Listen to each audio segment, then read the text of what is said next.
Good afternoon, welcome to your Campus Connect forecast. I'm meteorologist Justin Conway. And we're once again looking at equipment in Mississippi. I like choosing them if you could really get a clear picture of the cloud conditions much of the state dealt with today. Some patchy cloudiness with the sun poking out. And because of those clouds, we couldn't really get our temperatures up into the 70s. Only 64 in Quitman. That's actually what we were at here in Starkville too. You were feeling those winds out of the southeast, although they weren't too warm. It was helping conditions feel a little bit cooler. But unfortunately, we are seeing those humidity levels begin to creep up, and you will probably notice them more tomorrow. Let's look at temperatures across the U.S.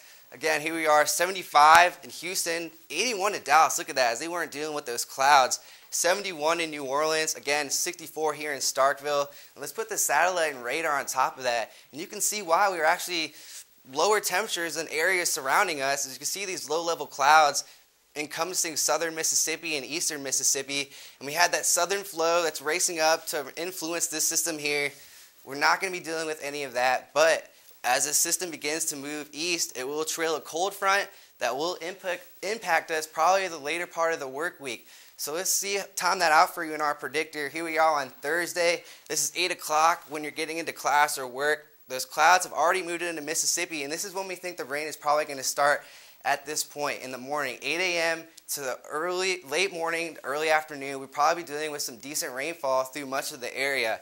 But once we get it to around 6 p.m. or so, we begin clearing out from northwest to southeast, and we probably might even see the sunset for most of us if you're east of west of I-25.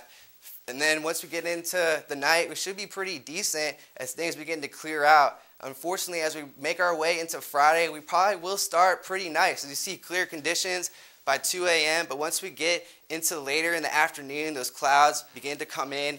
They're going to only reinforce drier conditions, so that's a good thing, getting rid of that mugginess. Probably not going to be dealing with rain on Friday. And once we get into the afternoon or so, those clouds should clear out as well, and we should be dealing with a pretty relatively nice Friday afternoon and night. But again, for tonight, it's going to be a pretty pleasant evening. 55 degrees is what I'm going to say. We get to around or late tonight.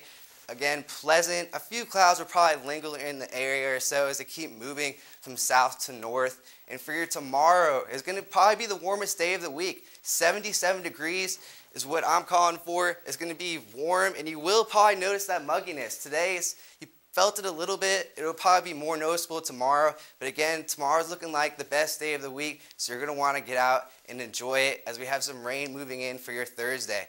For the rest of your week, again, it's looking pretty nice tomorrow. Thursday is when we see those rain chances move in. You're going to want to stay tuned to Campus Connect forecast to stay on top of that for you.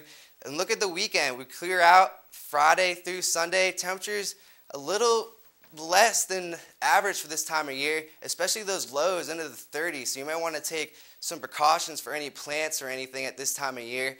But hey, mid-50s at the last weekend of March, I will definitely take that.